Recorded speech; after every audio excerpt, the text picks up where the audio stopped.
We're talking football, we're talking Black Stars, we're talking the World Cup. I have Benedict Owusu of Joy Sports with me. Yes, 10 minutes of wrap-up activities from over the weekend, and as we look forward to that very game, the opening fixture of the Black Stars against the U.S. men's team. The U.S. men's soccer team, they call it. Yes. All right. So, how are you? And let's do a recount of what took place from Saturday. And it was interesting, especially the difficulties that Spain had to go through.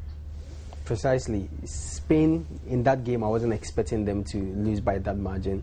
Even if you were going to talk about defeat to the Spanish team, not as huge as 5-1 from the Netherlands. Probably the two sides played in South Africa, where Spain liberated to beat Holland by a goal to 0. This time, well, it was on their minds, especially the Netherlands, to go in for revenge, but not to score as many as 5 goals. I'm sure they were even surprised. I listened to an interview that Van Persie and Robin granted the BBC, and both of them noted clearly that they were expecting to win, although, but not by that huge margin, going ahead to beat the Spaniards by 5 goals to 1. You know, even when you really watch the game very well, they could have even scored more goals.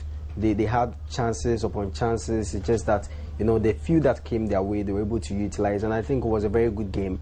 And so far in this particular tournament, they have set it clear for people to really know that, yes, they are contenders for the title. What happened in South Africa 2010 wasn't... That's the Dutch? Yes, making all the way to the finals, and was just unfortunately they couldn't win. But we have to be realistic. In the first half of that game, it was just a 50-50 affair. What happened in the second half? That's what I'm saying, that normally in games like that, after the first half, you have the opportunity to go back and talk to your players, vary your tactics, what didn't work for you in the first half, then you try to make sure that it works for you in the second half. So that's what Louis van Gaal did, and when they came, they were so strong. Spain went ahead, they came in with the equalizer, then the goals started flowing, and they got 5 goals. On the day, the Netherlands team, that's the technical team, did something right, which resulted in that victory. And I think they deserved it. They played very well, and the goals that came was very deserved. I just hope and pray that they will keep this consistency in their games. If they do that, there will be one team to watch at this year's World Cup. Okay, then following that also, the big game then was England and Italy. And the outcome, well, not too surprising, but England gave a good account of themselves. A very young team, but very potent. Very, very good game by the Three Lions of England. I was really impressed with their output, especially Raheem Sterling getting the opportunity to play his first World Cup. You know, even going into the World Cup, he was not touted to even start, but he got the chance to start the game, and he really made a good account of himself, played very well. You look at Jordan Henderson, and I think, this time, the Liverpool team that played in the EPL did very well, excelled, that they nearly won the EPL title. I think that transformed into the Three Lions of England's team. That telepathy was there. They played according to instructions, and you could see that they were always purposeful anytime they go ahead. You look at Danny Welbeck, did very well, and Sturridge and Rooney. This is the first time for me I've seen an England side play at the World Cup that I'm so much impressed. And as Roy Hodgson said, I'm sure they can still make it to the next stage. They've got 2 more games to play. Just the results, at least a draw would have been okay. They did very well on the day that losing to Italy. Italy, we know they are a very good side. On any day, they can cause havoc to any team that they are playing. But I think on that day, a draw would have been okay. Who was the best man for Italy on the side? Who made them tick when it mattered most? 2 players that I noted in that game, Marchisio and Andre Pirlo. Pirlo was phenomenal. He was so great. His touches, his passes were always solid. When it comes to accuracy in terms of his passes, he was there. Anytime he picks up the ball, you could see the maturity, the professionalism and the experience that he possesses in the Azuris team.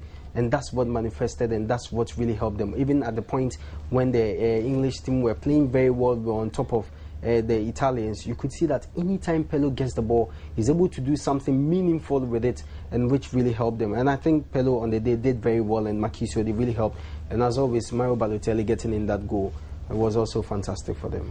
If Marchisio and we're talking Pello now, and the latter did very well, then it was technically also inept on the part of the English to just let him loose and play his game.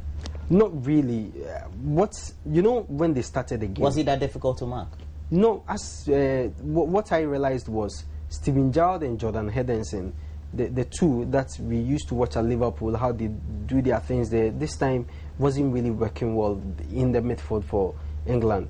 I realized that these two players, they've been playing for some time now, but the understanding on that day was not really there. Steven Gerrard was out of the game, didn't really see much of him. Henderson was doing the work all right, but when it comes to experience in the midfield, as we all know Pello to have, definitely becomes very difficult for any country, trying to play against this player. So that's what's manifested in the game. England did very well, but it's just that you've got a certain Pello who on any day can turn things around for Italy. When the going gets tough, you can rely on him, and that's exactly what he did on the day. And in the same group, we had Costa Rica stunning Uruguay. Surprisingly, that was it was a major surprise. No one would have expected Costa Rica to go ahead to beat Uruguay, especially after what the Uruguayans did in 2010, and also in their qualifiers, played very well. Their players consistent at club level, doing very well. It was just unfortunate that they couldn't get Luis Suarez. At some point in time, they wanted to bring him on, but Suarez, I think his injury, they didn't want to risk him because they've got much more difficult games to play. Now you would have to play England, you would have to play Italy. So the coach, I realized they didn't want to risk him, so rather didn't bring him on. But it really caused them.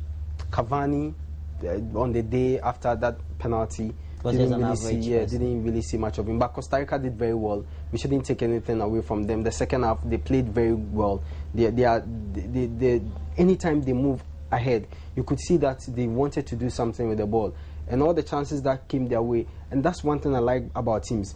When you play tournaments like this, when you go in and they rate you as an underdog, just make sure that you utilize the chances that comes your way. You might not even create more than 5 chances or even 10 chances in a game, but the few chances that you're able to create, just utilize. When you do that, and your opponent can create 10, 20 chances. If they don't score, and the few that comes your way, the 3, the 4, you're able to get 2 or 3 out of it, you win the game, and that's precisely what Costa Rica did. And on did. Thursday, Uruguay, they'll be locking horns with England. For the English, the concern for their coach, Roy Hodgson, will be because of the performance of Raheem Sterling. How then do we again deploy Wayne Rooney, especially when you know that he's your top goal getter as far as the national team is concerned in more recent times?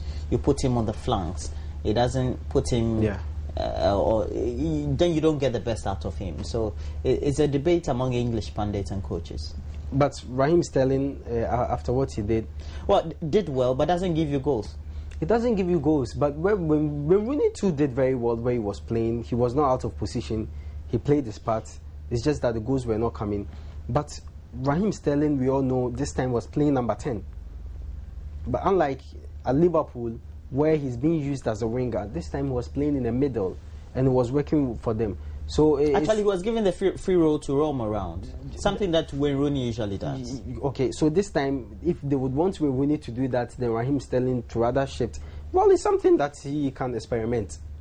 If that's what, it's a very difficult situation, and we had Argentina also winning against Herzegovina. But let's look at the Black Stars, and we know that the captain of the side has been addressing a press conference far away in Natal as they arrive there to undertake their training sessions, and it's the same time that they also have to meet their group opponents. So in that very opener, the United States of America. Let's listen to the captain, Asamoah Gyan.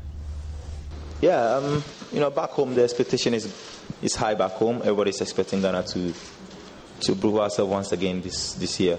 Last 2 tournaments that we've been going, and I think we believe in ourselves. And talking about the goal scoring thing, I'm a striker, and everybody expects me to score sometimes. But I believe in teamwork, so we have to just stay focused and then be like a team, and then make sure we do the right thing. And I think the victory will come by itself, when we are more dedicated and stay compact here. We know that's what everybody thinks about Ghana, about rating Ghana as underdogs and the other teams as favorites, which is statistically, is the right thing. But football doesn't come with names anymore. It depends how you're gonna do on the field. Yeah, definitely the United States will be coming in their numbers to support their players, and that is what we've witnessed from the past 2 World Cups playing against them. Definitely sometimes the fans play a very, very important role in the game. They keep on cheering their players to give them more power to just do what they are doing. But not forgetting, we are on the field, we are on the players, not the fans. So the fans can do their job. They have to just make sure they cheer their players to do the thing. But secondly, is the 22 players on the field which are dealing with each other, So we will make sure we do our right thing. That was what I said earlier. We have to just stay focused and then play our normal game. Definitely the fans play very important, but we also do our thing. We make sure we do the right thing on the field and then make sure we come out victorious. It's difficult to say that Ghana is going to play a totally different tactical display tomorrow. We have been watching the US game. I believe in taking the game as it comes, and for now, we're looking at the US. So we put in so many,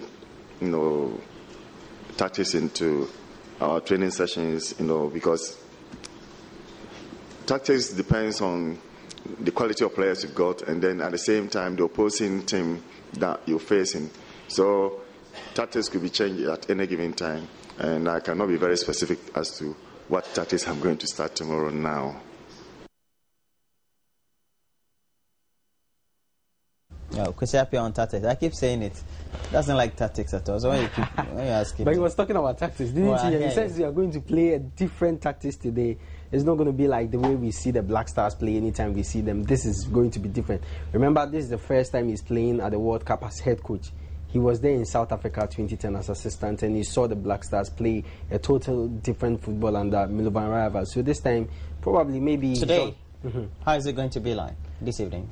Well, great game. A game that if you miss, then probably you've missed the whole World Cup. Because now the United States of America are coming into a game which they would want to win at all cost. Ghana defeated us 2006, 2010 twice, and in the third time we wouldn't want that to repeat itself. So they will come at the back of their minds that we are coming in for a win. Black Stars would also want to continue their dominance over the US, that any time that you meet the US is just going to be a done deal. It's just something that we are passing on them. So the fact that we've got one team coming in for revenge and the other also thinking of continuing its dominance over the other makes it so interesting. And this time that Ghana finds itself in a group where you've got Portugal and Germany, that most Ghanaians have expressed that the quest that we beat USA and makes our chances of qualifying to the next stage very easier, because people are just afraid just to be on the safer side. Beat the USA, your game against Portugal, Germany, get draw in one, lose the other, you qualify to the next stage. No, I just have to be realistic here. I mean, yes, we sit here as Ghanaians, we want the Black Stars to win. What's your prediction? That's the view. Well, for me, I would want the Black Stars to win. That's all. Yeah, I would want them to win. Okay. I think they'll win the US game. It's only that they can't qualify from the group. That's my opinion. I'm entitled to it. Please log on to our page. Join News on TV is on Facebook, and we have a handle on Twitter, AM Show on TV as well. And if you just want to watch any of these on YouTube, we have these videos that will be uploaded on YouTube on the channel My Joy Online, and just search for the phrase AM Show, AM Talk. You see the videos there, latest videos. And well, we know that today is the AU Day of the African child, and definitely we're having a focus on the subject of education, and well, it is also marked June 16 every year just to celebrate the Day of the African Child in commemoration of the 1976 protest by school children in faraway Soweto, South Africa, and the students protested against an education designed to further the purposes or the causes of the apartheid regime. The brutal response of the apartheid security agencies to the unarmed students' protest resulted in the death of a number of them. And in 1991, we had the African Union Assembly pass a resolution designating 16 June as a day for the celebration of the child. And well, we had an interaction with students of Odogono Senior High School about the day, and the theme for the celebration this year: a child-friendly, quality-free and compulsory education for all children in Africa. And here is a playback of the discussion.